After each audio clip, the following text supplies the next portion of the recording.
China in-house chips are said to be just 3 years behind TSMC, US curbs show little impact.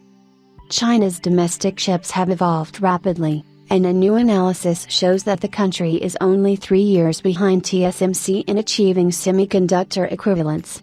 China's semiconductor markets have evolved massively after US sanctions, likely to achieve global competitiveness soon. It won't be wrong to admit that after the US sanctions, the growth experienced by Chinese semiconductor firms was at a new level, especially since the Made in China narrative took a new turn, involving every giant firm to ensure that they achieve self-production lines. A great example of this is Huawei. Even after the US made every attempt to hinder China's influence over the global markets, the nation kept coming back, and it looks like the domestic semiconductor markets have now evolved to the extent that they are almost on par with global competitors. In a report by Nikkei Asia, citing Hiroharu Shimizu, CEO of Teconali, a Tokyo semiconductor research company, has stacked up two different pieces of chips, one from the Taiwan giant TSMC and the other from China's main semiconductor firm SMIC.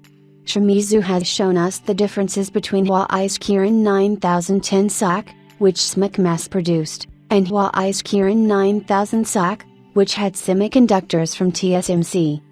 When comparing the performances between the two chips, it is said that SMIC isn't too far from achieving a head-to-head competition with TSMC.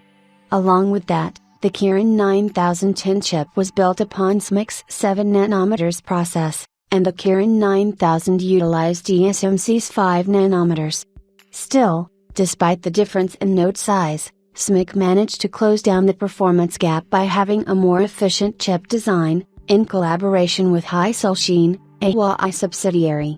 It's safe to say that SMIC managed to rival TSMC despite having an inferior process and equipment. The Chinese semiconductor industry continues to push itself to the next level, as it is said that Chinese firms made more than 34.4% of global chipmaking equipment in 2023, double what the likes of South Korea and Taiwan acquired. China is expanding its mass production capabilities as well, which is why, in a recent statement by ASML's CEO, it was claimed that China's legacy chips are important for the world, especially Europe, given that China has facilities that can cater to massive demand. Rumors are swirling around that SMIC has achieved a breakthrough in its 5nm process without UV equipment, but there are still yield rates and high price concerns.